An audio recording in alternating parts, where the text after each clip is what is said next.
Hello students, मेरा नाम दीपक तिवारी है। दीप की वन शॉट वीडियो सीरीज़ में आज हम चैप्टर जो डिस्कस करेंगे उसका नाम है कैश बुक। और बेसिकली कैश बुक काफ़ी इंपॉर्टेंट चैप्टर है और आपको करना चाहिए। हम स्टार्ट करते हैं। सबसे पहले हम कैश बुक की बात करें तो कैश बुक होती क्या है।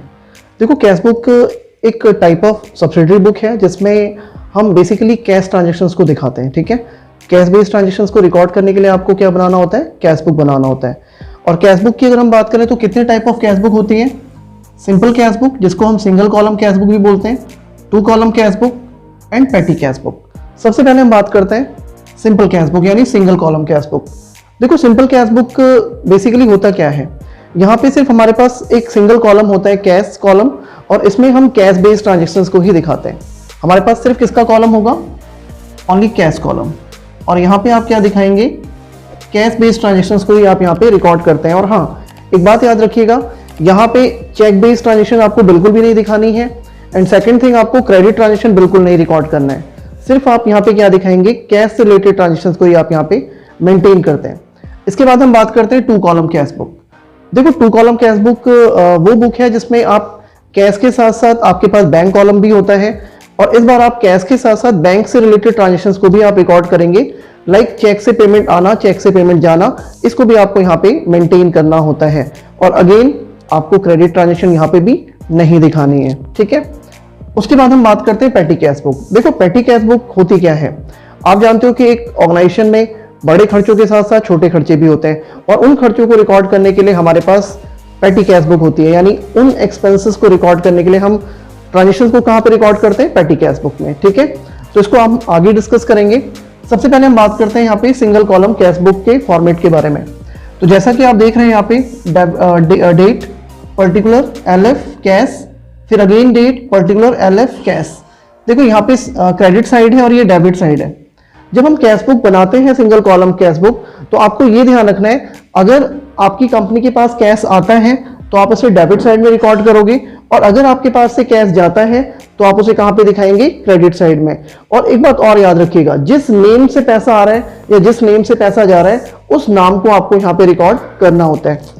जैसे मैं आपको यहाँ पे एग्जाम्पल बताता हूँ। सपोज आपको यहाँ पे दिया हुआ है cash in hand rupees something, तो इसे आप क्या करेंगे, सपोज ये 1 जनवरी की ट्रांजेक्शन है, तो सबसे पहले आप इसे दिखाएंगे टू बैलेंस BD यानी कि ब्राउट डाउन, आपको यहाँ पे रिकॉर्ड करना है। उसके बाद नेक्स्ट आपको ट्रांजेक्शन दी हुई है कैश सेल्स, यानी आपने नगद सेल किया, तो आपके पास अगेन कैश आ रहा है। सपोज ये किसी भी पर्टिकुलर डेट को हो सकता है, तो यहाँ पे आप दिखाएंगे टू सेल्स और आपको डेबिट साइड में रिकॉर्ड करना है। नेक्स्ट इसके बाद आता है इंटरेस्ट रिसीव्ड। अगर आपको इंटरेस्ट रिसीव हो रहा है, दैट मीन्स आपके पास कैश आ रहा है, तो टू इंटरेस्ट के नाम से आप इसे यहां पे दिखाएंगे। नेक्स्ट इसके बाद है परचेज गुड्स फॉर कैश। इसका मतलब ये हुआ कि हमने गुड्स कैश में परचेज किया, तो हम इसको यहां पे दिखाएंगे बाय परचेज कर करके हम यहां पे रिकॉर्ड करते हैं। नेक्स्ट है आपके पास पेड रेंट रुपीज समथिंग। अगर हम रेंट पे करते हैं तो इसको आप यहां पे कहां दिखाएंगे, बाय रेंट लिख करके क्रेडिट साइड में। नेक्स्ट है पेड टू मोहन, तो ये आपको दिखाना है बाय मोहन। नेक्स्ट आपका, अगर आपको दिया हुआ है परचेज गुड्स फ्रॉम श्याम, ध्यान रखिएगा परचेज गुड फ्रॉम श्याम, यानी यहां पे जो आप गुड्स खरीद रहे हो वो किससे परचेज कर रहे हो, श्याम से। और यहां पे कैश ट्रांजेक्शन के बारे में नहीं बोला हुआ है, तो हम इसे क्या मान के चलते हैं, क्रेडिट ट्रांजेक्शन। और आपको ध्यान रखना है, आप यहाँ पे क्रेडिट ट्रांजेक्शन बिल्कुल भी नहीं दिखाएंगे। ठीक है, तो इस ट्रांजेक्शन को हम यहाँ पे रिकॉर्ड नहीं करते हैं। इस तरह से अगर और भी ट्रांजेक्शन हैं like paid in to bank, तो बाय बैंक करके आप यहाँ पे दिखाओगे। अगर आपको दिया हुआ है पेड टू राजेश, तो बाय राजेश करके आपको यहाँ दिखाना है। परचेज फर्नीचर फॉर कैश, तो बाय फर्नीचर करके आप यहाँ पे कैश में दिखाएंगे। इसके बाद फाइनली सारी ट्रांजेक्शन दिखाने के बाद आपको टोटल करना होगा। सपोज कैश का डेबिट साइड जो है वो 40,000 है, यहाँ पे जो टोटल है वो 25,000 है, तो आप क्या करेंगे, इनके बैलेंस को मैच करने के लिए 40,000 यहाँ दिखाओगे। 40 में से 25 लेस करने के बाद जो रेस्ट ऑफ द अमाउंट बचेगा उसे आप, क्योंकि जनवरी है तो जनवरी का एंड 31 जनवरी होता है, तो 31 जनवरी सपोज 2020 आप इसको बाय बैलेंस CD इसको करके दिखाएंगे और ये आपके क्लोजिंग को रिप्रेजेंट करता है। देन इसके बाद आप इसे नेक्स्ट 1 फरवरी में to balance BD next month का ये ओपनिंग हो जाएगा और आप यहाँ पे इसको रिकॉर्ड कर लेते हैं। ठीक है, तो आपने देखा कि इस तरह से यहाँ पे ये आपका सिंगल कॉलम कैश बुक हो जाता है और ये इसका फॉर्मेट है। आपको ध्यान रखना है कि सिर्फ आप कैश ट्रांजेक्शन दिखाओगे, क्रेडिट नहीं दिखाओगे और आपको चेक बेस्ड ट्रांजेक्शन भी नहीं दिखाना है। ठीक है, तो यहाँ पे हमने सिंगल कॉलम कैश बुक के बारे में जाना, आगे हम लोग 2 कॉलम कैश बुक के बारे में बात करेंगे। ठीक है स्टूडेंट्स, अब हम लोग जो डिस्कस करने वाले हैं वो 2 कॉलम कैश बुक के बारे में डिस्कस करते हैं। बेसिकली 2 कॉलम कैश बुक की अगर मैं फॉर्मेट की बात करूं तो यहाँ पे date particular LF cash bank, date particular LF cash और बैंक, ये आपकी डेबिट साइड है और ये आपकी क्रेडिट साइड है। ध्यान रखिएगा 2 कॉलम कैश बुक में हमें कैश के साथ साथ चेक बेस्ड ट्रांजेक्शन भी दिखानी है, यानी चेक से पेमेंट आती है तो आप उसे डेबिट में दिखाएंगे और अगर आपके पास से चेक से पेमेंट जाती है तो आप उसे कहाँ दिखाएंगे, क्रेडिट साइड में दिखाएंगे, जिसमें मैं कुछ एंट्रीज आपको लेके बताता हूँ, आप ध्यान से देखिएगा। जैसे अगर मैं बात करूँ यहाँ पे 1 जनवरी 2020 हमारे यहाँ पे सपोज यहाँ पे हमें दिया हुआ है कैश इन हैंड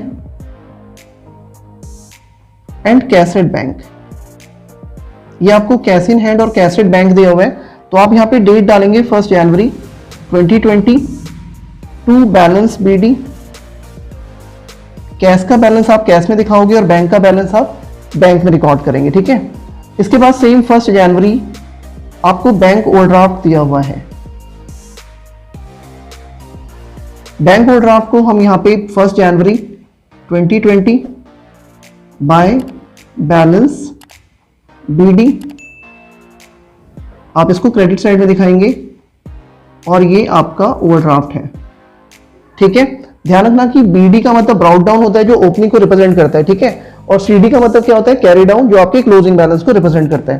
तो आपने देखा कि हमने ओपनिंग बैलेंस कैश और बैंक यहाँ दिखा दिया, बैंक ओवरड्राफ्ट है तो आप उसे बाय बैलेंस BD करके क्रेडिट साइड में दिखाइएगा, क्योंकि ओवरड्राफ्ट का मतलब ये आपका नेगेटिव बैलेंस है तो इसलिए आप इसको क्रेडिट साइड में दिखाते हैं।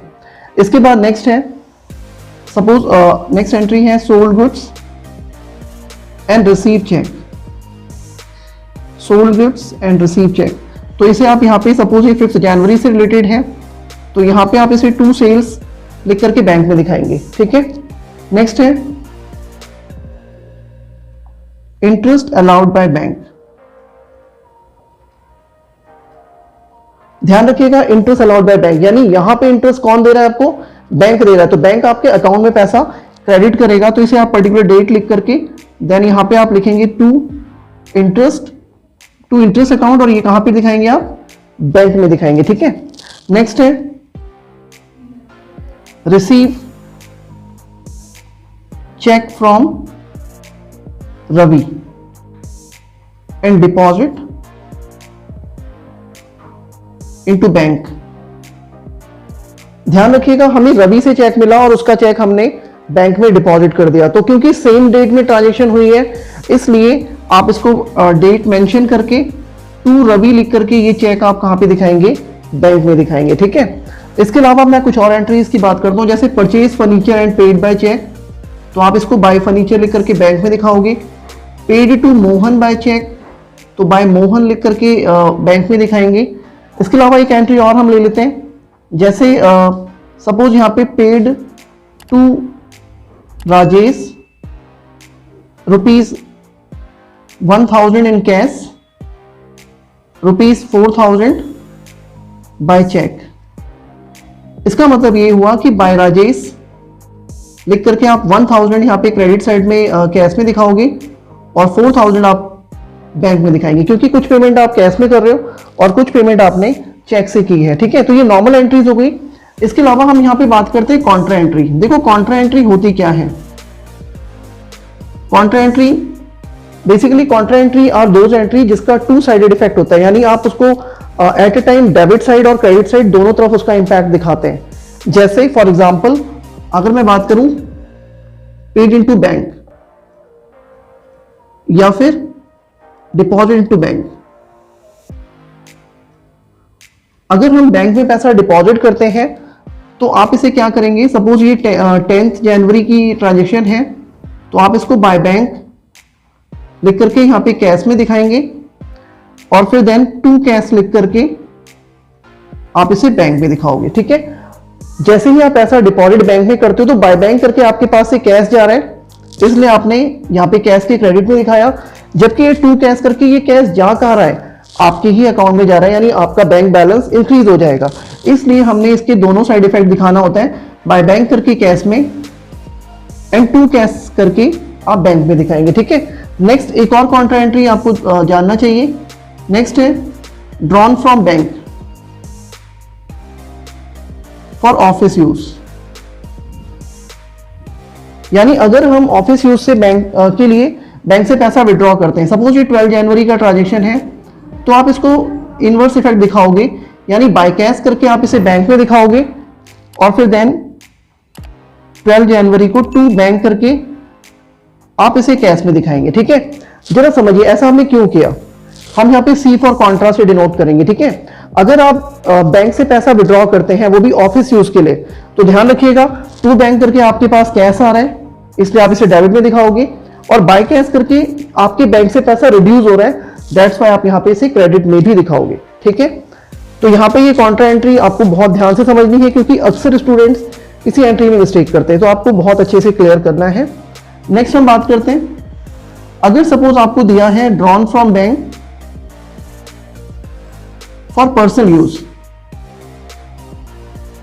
यानी आपने पैसा विड्रॉ किया पर्सनल यूज के लिए, तो आप इसे कैसे दिखाएंगे, बाय ड्रॉइंग्स।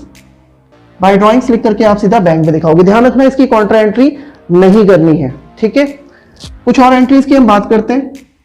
सपोज हमें बैंक चार्ज दिया हुआ है, तो बैंक चार्ज का मतलब ये हुआ कि बैंक ने आपके ऊपर कुछ पेनल्टी लगाई है, चार्जेस लगाए हैं, तो आप उसे कैसे दिखाओगे, बाय बैंक चार्ज, और हम उसको यहाँ पे क्रेडिट में दिखाते हैं क्योंकि बैंक हमारे अकाउंट से पैसा रिड्यूस कर रहा है। ठीक है, नेक्स्ट हम बात करते हैं, एक एंट्री और आप बिल्कुल ध्यान से समझना।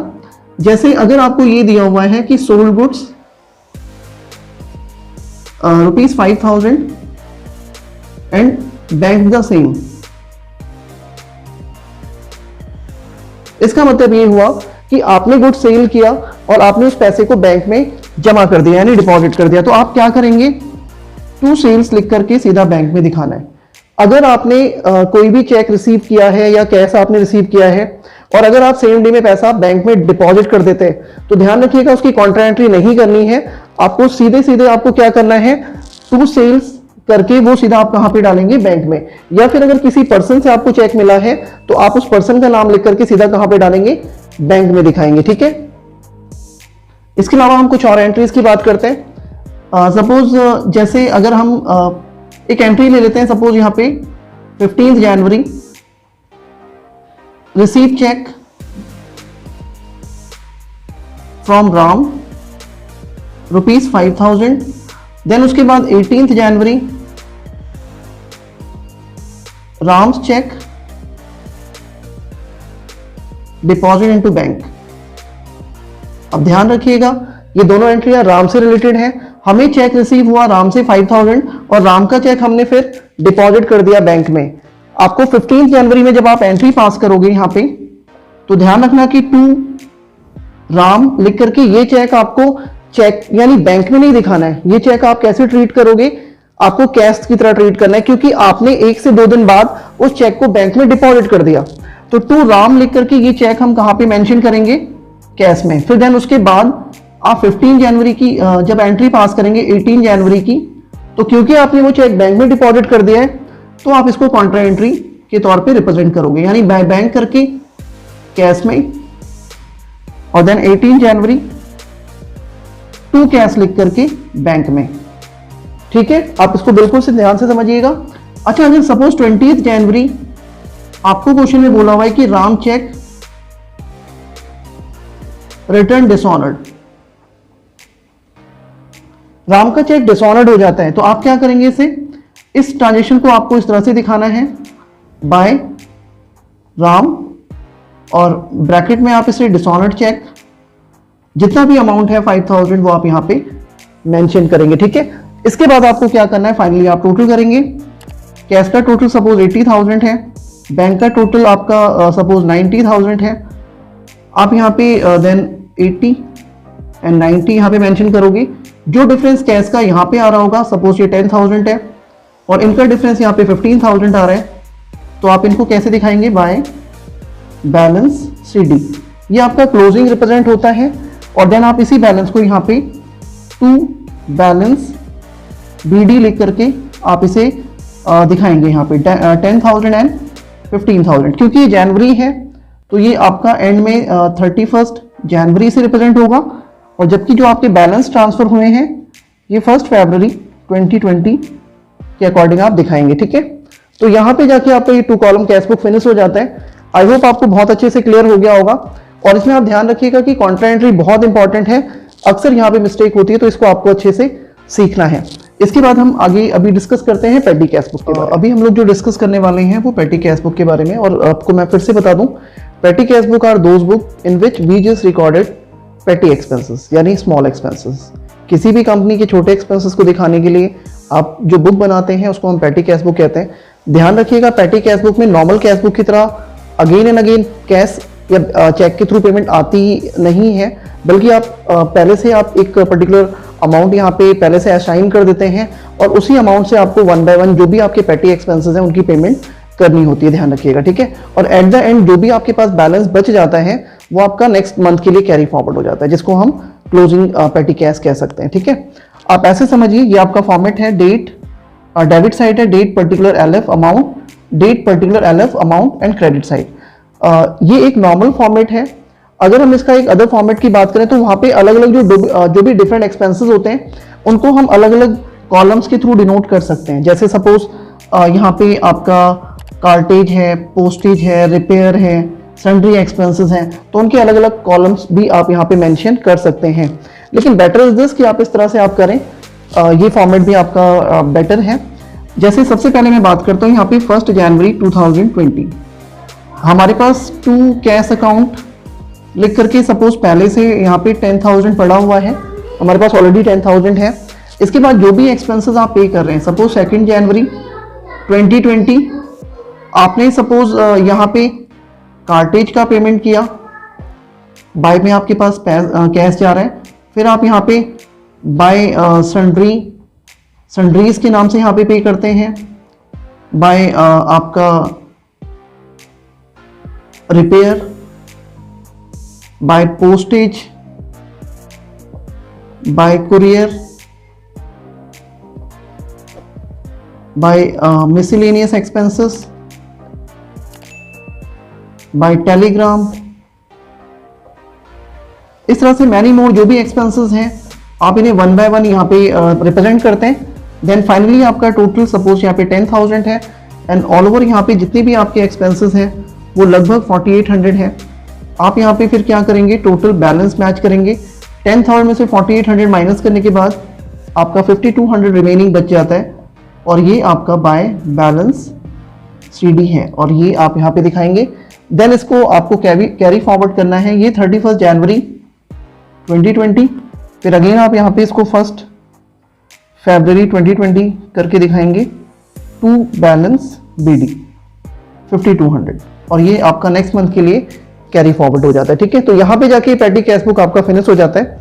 ध्यान रखिएगा कि पूरे के पूरे कैश बुक में अगर सबसे इंपॉर्टेंट कोई टॉपिक है तो वो 2 कॉलम कैश बुक है, जिसके चांसेस सबसे ज़्यादा होते हैं एग्जाम में आने के, तो आपको अच्छे से प्रिपेयर करना है। और मैं आपसे ये कहना चाहता हूँ कि अगर आपको ये वीडियो अच्छी लगी हो तो आप डेफिनेटली चैनल को सब्सक्राइब करें और बेल आइकन जरूर प्रेस करें, ताकि इस तरह के जो भी इंपॉर्टेंट कंटेंट्स हैं वो हम आपको बताते रहेंगे और आपको काफ़ी अच्छी नॉलेज यहाँ से ग्रैप होगी। और आई होप आपको बहुत अच्छे से क्लियर हो गया होगा। So thank you very much.